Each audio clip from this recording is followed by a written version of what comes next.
اب جب آقا کریم صلی اللہ علیہ وسلم اللہ کے قرب خاص میں پہنچے تو اللہ نے آپ کو ایک تحفہ بھی عطا فرمایا۔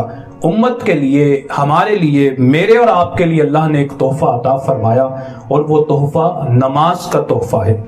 دنیا میں کوئی ہمیں تحفہ دے اور ہم اس کے تحفے کی قدر نہ کریں تو لوگ ہمیں قدردان اور قدر شناس نہیں سمجھتے۔ اسی طرح اگر ہم دنیا میں کسی نے ہمیں تحفہ دیا ہے، ہم اس کے تحفے کی قدر نہ کریں تو معاشرے میں ہماری عزت نہیں رہتی۔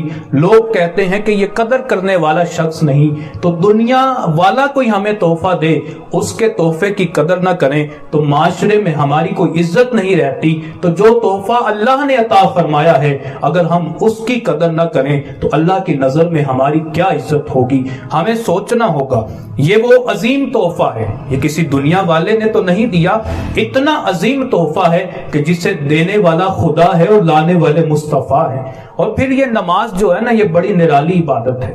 باقی عبادات اور نماز میں یہ بڑا فرق ہے کہ باقی جتنی عبادات ہیں وہ زمین پہ فرض ہوئی، لیکن نماز وہ عظیم عبادت ہے جو اللہ نے زمین پہ نہیں بلکہ عرش بری پہ فرض فرمائی ہے۔ اور باقی تمام عبادات اللہ نے جبریل امین کے واسطے سے عطا فرمائی، لیکن نماز جبریل کے واسطے سے نہیں عطا فرمائی، بلکہ اپنے حبیب کو اپنے قرب خاص میں بلا کر بلا واسطہ جبریل عطا فرمائی ہے۔ میرے حضور نے نماز کی اہمیت و فضیلت مختلف مواقع پر بیان فرمائی۔ چند ارشادات آپ کی خدمت میں پیش کرتا ہوں۔ میرے حضور علیہ الصلوۃ والسلام نے فرمایا، اول ما یحاسب بہ العبد الصلاۃ، کل قیامت والے دن بندے سے سب سے پہلے جس چیز کے بارے میں حساب لیا جائے گا وہ نماز ہے۔ پھر آقا علیہ السلام نے فرمایا، لکل شیء علم، ہر چیز کی ایک نشانی ہوا کرتی ہے، ہر چیز کی ایک علامت ہوا کرتی ہے۔ وعلم الایمان الصلاۃ، اور اگر مجھ سے پوچھتے ہو ایمان کی کیا نشانی ہے تو ایمان کی نشانی نماز ہے، یعنی نماز جو ہے یہ ایمان کی نشانی ہے۔ پھر آقا علیہ الصلوۃ والسلام نے فرمایا، الصلاۃ عماد الدین، من اقامها فقد اقام الدین ومن هدمها فقد هدم الدین۔ فرمایا نماز جو ہے یہ دین کا ستون ہے، جس نے نماز کو قائم کیا اس نے دین کو قائم کر لیا، اور جس نے نماز کو چھوڑ دیا، جس نے نماز کو ڈھا دیا، گویا اس نے دین کو ڈھا دیا۔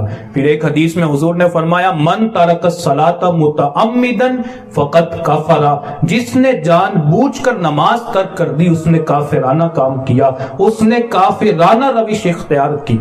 جب کوئی انسان دنیا سے جا رہا ہوتا ہے، آخری جو وصیت کرتا ہے اس کی وصیت کی بڑی ویلیو ہوتی ہے۔ میرے حضور جب دنیا سے تشریف لے کے جا رہے تھے، حضور نے امت کو کیا آخری وصیت فرمائی وہ بھی سنیے۔ حضور نے فرمایا، الصلاۃ وما ملکت ایمانکم، کہ نماز اور غلاموں کے بارے میں اللہ سے ڈرتے رہنا، یعنی حضور کی آخری وصیت بھی نماز کے بارے میں ہے۔